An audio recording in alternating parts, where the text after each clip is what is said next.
Hello everyone, good morning. কেমন আছো তোমরা সবাই?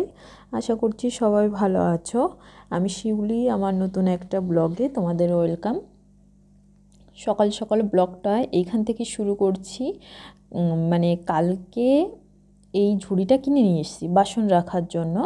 অনেক দিন ধরে তোমাদের বলছিলাম যে একটা বাসন রাখার জন্য ঝুড়ি কিনতে হবে, তা আর পেলাম না। মানে সত্যি কথা বলতে এটা পছন্দ হয়নি। এগুলো নেব না ভেবেছিলাম। স্টিলের হয় না, ছোট ছোট চারকোনা টাইপের, ওরকম হলে ভালো হতো। আর যেগুলো মানে পুরো র্যাক টাইপের হয়, দেখতেই তো পাচ্ছ যে রান্নাঘরটা অনেকটাই ছোট, এখানে রাখতে অসুবিধা হবে। সেই জন্য আর ওইগুলো নেব না ভেবেছি। এবার যেহেতু মানে স্থায়ীভাবে আমরা এখানে থাকবো না, আমাদের তো প্রতি 2 বছর 3 বছর অন্তর অন্তর জায়গা চেঞ্জ করতে হবে যাযাবরের মতন। তা সেরকমই মানে কি বলতো, সেই জন্য সেই কথা চিন্তা ভাবনা করে আর ওটা নেওয়া হলো না। এই জন্য এই কম দামেরই একটা নিয়ে নিয়েছি। তোমাদের দাদাভাই বলছে যে এটাই নাও, দেখো যখন প্যাকিং করতে হবে ভেঙে যাবে, তখন নয় কম দামের জিনিস ফেলে দিয়ে চলে যাবে, কিন্তু একটা ভালো জিনিস তখন হয়তো জায়গায় ধরবে না, তুমি তখন নিতেও পারবে না, তখন একটা অসুবিধা। তা সেই জিনিসটা ওইখানে রেখে দিলাম। ভালো করে ধুয়ে নিয়েছি, আগে বাথরুম থেকে ধুয়ে নিয়ে আসলাম, কারণ বড় ওটা বেসিনের মধ্যে ধোয়া যাবে না। তা বাথরুম থেকে ভালো করে ধুয়ে মুছে বাসনগুলো যেগুলো জল ঝরানো ছিল সেগুলো রেখে দিলাম। রেখে দিয়ে এই দিকে চলে আসলাম মানে বিছানাটা তুলতে। আজকে বিছানাটা তুলিনি, মানে কালকে বাজার থেকে ওটা এনেই টেবিলের উপর রেখে দিয়েছিলাম। দেখতেই পেলে যে ওর মধ্যে সমস্ত সবজিগুলোও ছিল, তার জন্য আর কিছু করিনি। এবার ঝটপট বিছানাটা তুলে নিচ্ছি। বিছানাটা তুলে তারপর মানে রান্নাঘরে যাব, বাবুর খাবার বানাতে হবে। ওইদিকে ডাইনিং হলটা একটু গোছাতে হবে। এইখানে ওকে কি বলো তো, এই যে ফ্রুটের যেই মানে খেলনাগুলো ছিল সেগুলো কিনে দেওয়া হয়েছিল বাবুকে। ওই কখনো খেলবে না, শুধু নিয়ে ফেলবে। আর মানে কি বলবো, অবস্থা ভীষণ খারাপ করে দেয় ঘরবাড়ির। আর এই সুর একটাকে ভাবছি যে একটু ঘুরিয়ে এই সাইডটায় রাখবো। তা আজকে যে দেখি রাখতে পারি কি না পারি, যদি নাও পারি তাহলে কালকে ঠিক একটু সময় করে সেটিং করে নেব। তা দেখছিলাম যে ফলগুলোর কোথায় কি পড়ে আছে না আছে সেগুলোই। আর পাথরটা দেখো এখনও ফেলিনি, পাথরটাকে ভাবছি যে এখন বাইরে ফেলে দিয়ে আসি। কারণ পাথরটা রয়ে গেছে, সেই যে তোমাদের বললাম যে ওই চার্জারটা ভাঙার জন্য নিয়ে এসেছিলাম। তা পাথরটা এখন বাইরে ফেলে দিচ্ছি। বাইরে ফেলে দিয়ে এখন ওই সমস্ত ঘরগুলো ঝাড় দিয়ে নেব। আর এইদিকে আমার এই ঠাকুর ঘরটার অবস্থা দেখো। আর ঠাকুরের জায়গাটা না একটু উঁচুতে বানাতে হবে, নাহলে কিছুতেই হচ্ছে না। দেখি অনলাইন থেকে ছোট সেই ঠাকুরের সিংহাসনগুলো হয় না, ও দেয়ালে লাগানোর জন্য, সেরকম একটা অর্ডার দেবো ভাবছি।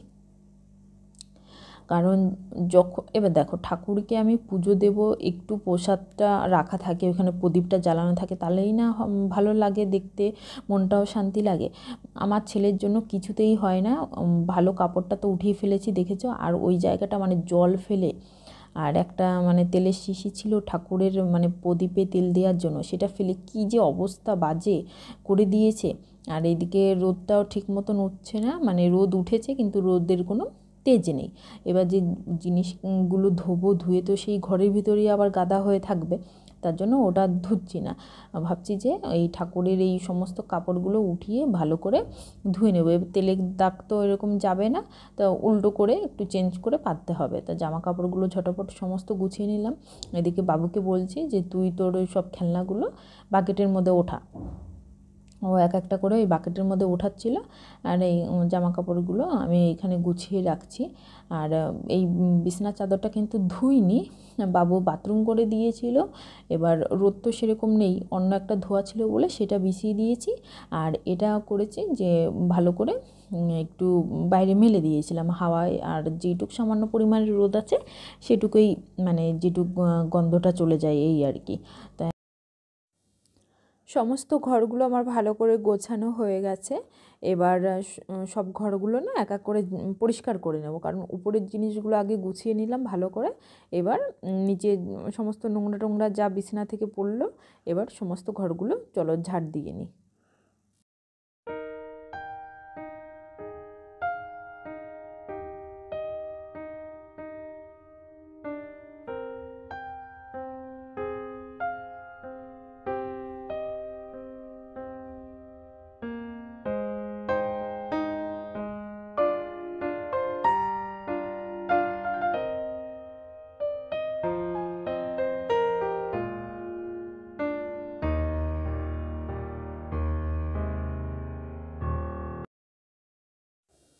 এই দেখো বাইরেটা দেখলে তো কেমন মেঘলা মেঘলা হয়ে রয়েছে, মানে রোদ বেরিয়েছে, আলো দেখা যাচ্ছে কিন্তু সেরকম একটা তাপ নেই। এবার একটু আলো বেরোলে যাই হোক মনটা ভালো লাগে, এই আর কি। অন্ধকার হয়ে থাকলে না ঘরগুলোও কেমন অন্ধকার হয়ে থাকে। তাও যা জামা কাপড় ছিল সেগুলো দিয়ে আসলাম বাইরে। আজকে করছি বিট গাজর ভাজা, আর করব হচ্ছে পালং শাক দিয়ে মাছের ঝোল।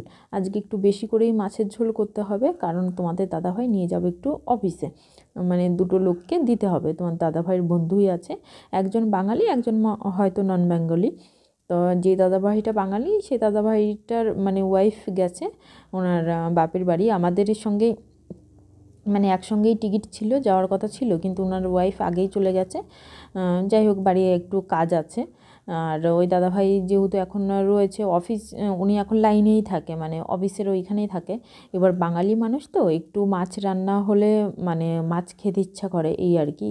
এবার অফিসে মানে লঙ্গরে যেখান থেকে খাবার দেয় সেখানে কিন্তু মাছ দেয় না, মাংস মাংস দেয়, পনির, ডাল এইসবই দেয়, কিন্তু মাছটা আর দেয় না।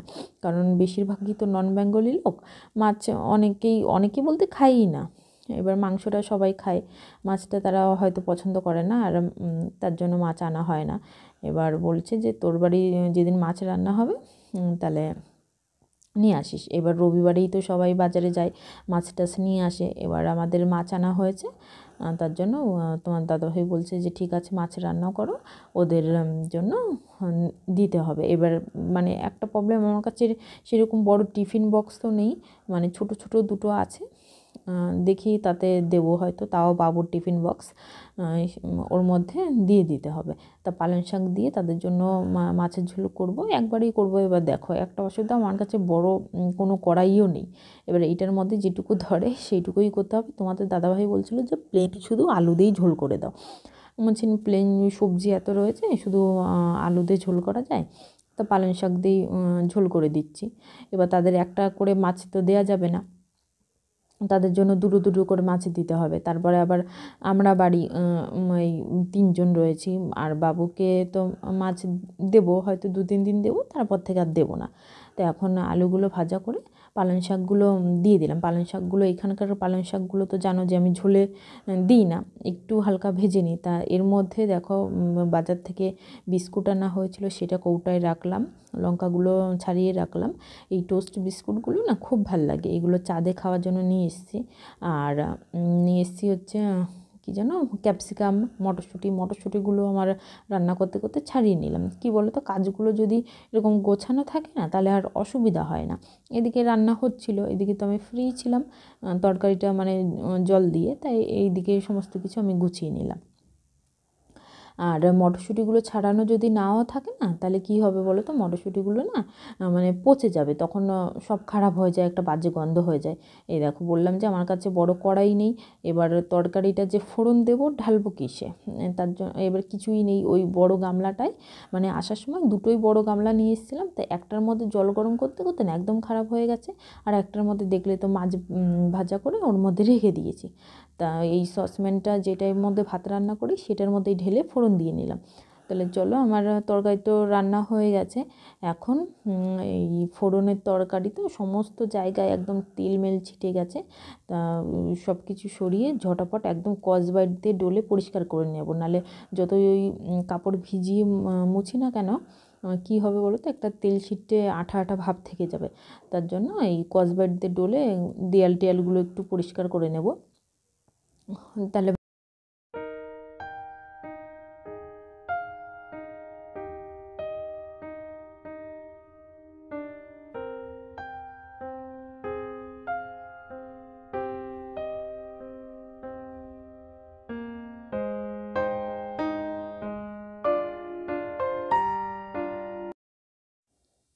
রান্নাঘরটা আমার পরিষ্কার হয়ে গেছে, এখন বেসিনের মধ্যে শুধু ওই সসপ্যানটা রয়েছে, হাতা খুন্তিগুলো একটু ধুয়ে নেব, আর বেসিনটা একটু ভালো করে পরিষ্কার করে নেব।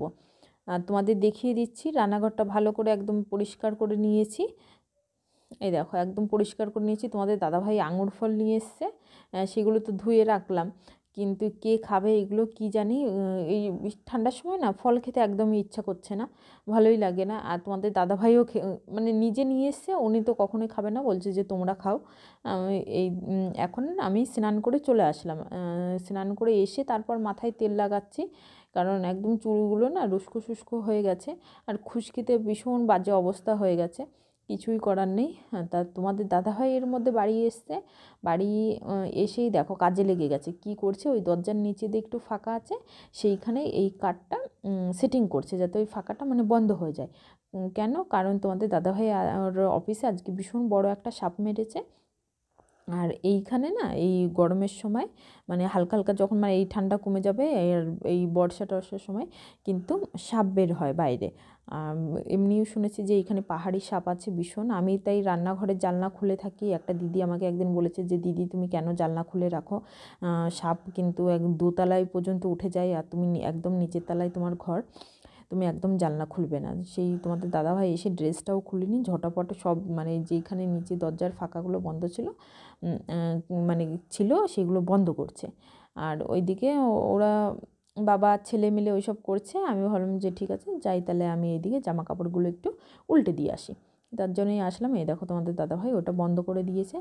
আর এই যে ওই দুই দাদার জন্য দুটো টিফিন বক্সে আমি ভরে দিয়েছি খাবার। তোমাদের দাদাভাই বিকালে যখন যাবে তখন নিয়ে যাবে। আর এখন একটু চা বানিয়ে নিচ্ছি। তোমাদের দাদাভাই আবার মানে দুপুরে এসে খাওয়া দাওয়া করে একটু রেস্ট করেছে, এখন যাওয়ার সময় হয়ে গেল আবার। তো এখন একটু চা বানিয়ে তোমাদের দাদাভাইকে দেবো, আমি একটু খাবো। এই দুজনে মিলে বসে একটু কথা বলবো, এই আর কি। তো আমরা আবার সারাদিন পর রাতের দিকে আবার একটু চলে এসেছি বাবুকে নিয়ে সেই ধোসার দোকানটার ওইখানে। তোমাদের দাদাভাই এইখানে যেই ছোটো জামা কাপড়ের দোকানটা আছে, সেখানে একটা সোয়েটার খুব পছন্দ হয়েছিল, সেটাই নেবে বলছিল। তা সেটা আর পেলো না। তো চলো আজকের ভিডিওটা এই পর্যন্তই রাখছি। তোমাদের যদি আমার ভিডিওটা ভালো লাগে আমার চ্যানেলটি সাবস্ক্রাইব করে আমার পাশে থাকবে।